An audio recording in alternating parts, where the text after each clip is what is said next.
UP के संभल में तो कल होली मना ली गई है और कल रमजान का जुम्मा और होली एक ही दिन थी, तो लोगों को ये टेंशन थी कि कहीं कोई हंगामा बवाल ना हो। लेकिन संभल में बिल्कुल सब कुछ शांतिपूर्ण रहा। लोगों ने होली भी बड़े अच्छे से खेली और मस्जिदों में जाकर नमाज भी हुई।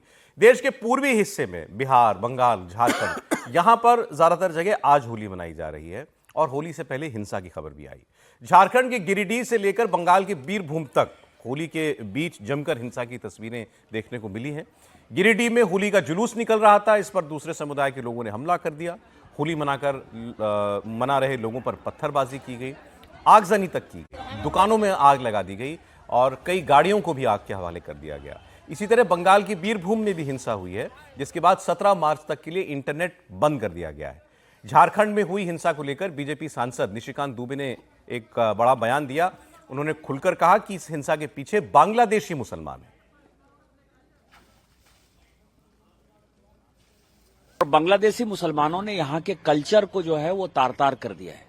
इस कारण से होली में गोड्डा में घटना हो रही है, हजारीबाग में घटना हो रही है, रांची में घटना हो रही है, गिरिडीह में तो ये हो रहा है। अब देवघर में जो है दुकान जला दी गई है जसीडीह और चकाई मोड़ पर। कई एक लोग कह रहे हैं कि इसी होली के हुड़दंग में जो है उसी बांग्लादेशी घुसपैठियों ने, मुसलमानों ने जो है जला दिया है। ये घटना कांग्रेस के नीतियों के कारण हो रहा है, जिसमें कि वो बांग्लादेशी मुसलमानों को यहाँ ला रहे हैं, कभी सरस्वती पूजा के नाम पर, कभी दुर्गा पूजा विसर्जन के नाम पर, कभी जुलूस के नाम पर, कभी ताजिया के नाम पर, कभी मुहर्रम के नाम पर, कभी होली के नाम पर लगातार हो रही है। और मैं हमेशा कहता हूं कि यदि देश नहीं जगा, आदिवासियों की संख्या घट रही है वहां, यदि ये देश नहीं जगा तो एक दिन ये बांग्लादेश में मिलता हुआ आपको नजर आए। आप चुनाव में याद कीजिए, अभी गुजरा है झारखंड का विधानसभा चुनाव और बीजेपी का सारा कैंपेन, मतलब मुख्य जो फोकस था वो बांग्लादेशी घुसपैठियों के मुद्दे पर ही था।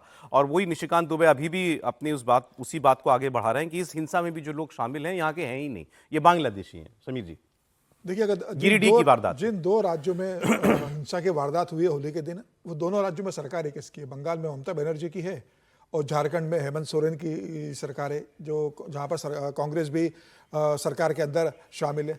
तो वहाँ इस तरीके से हिम्मत कौन करेगा, चाहे वो बांग्लादेशी घुसपैठी हो, चाहे वहाँ के स्थानीय हो या कहीं और से घुसपैठ करके आए। उन्हें पता है कि प्रशासन का यहाँ हमें सहयोग रहेगा, प्रशासन हम पे वो कार्रवाई नहीं करेगा जैसे उत्तर प्रदेश में या दूसरे राज्यों में दंगाइयों पर होती है। उत्तर प्रदेश में तो कोई इस तरह से कार्रवाई नहीं हुई। तो जब प्रशासन का सहयोग उन्हें मिल रहा है, उन्हें पता है कि अगर हम होली पर उत्पात करेंगे तो इसका वोट बैंक है वो जो इस तरह की हिम्मत कर रहा है कि हम होली मनाने नहीं देंगे, यहाँ पर जुमे की नमाज है तो आप होली नहीं मना पाओगे। ये बता रहा है कि बंगाल में किस तरीके से और वहां पर हेमंत सोरेन के राज्य में किस तरीके से हो रहा है।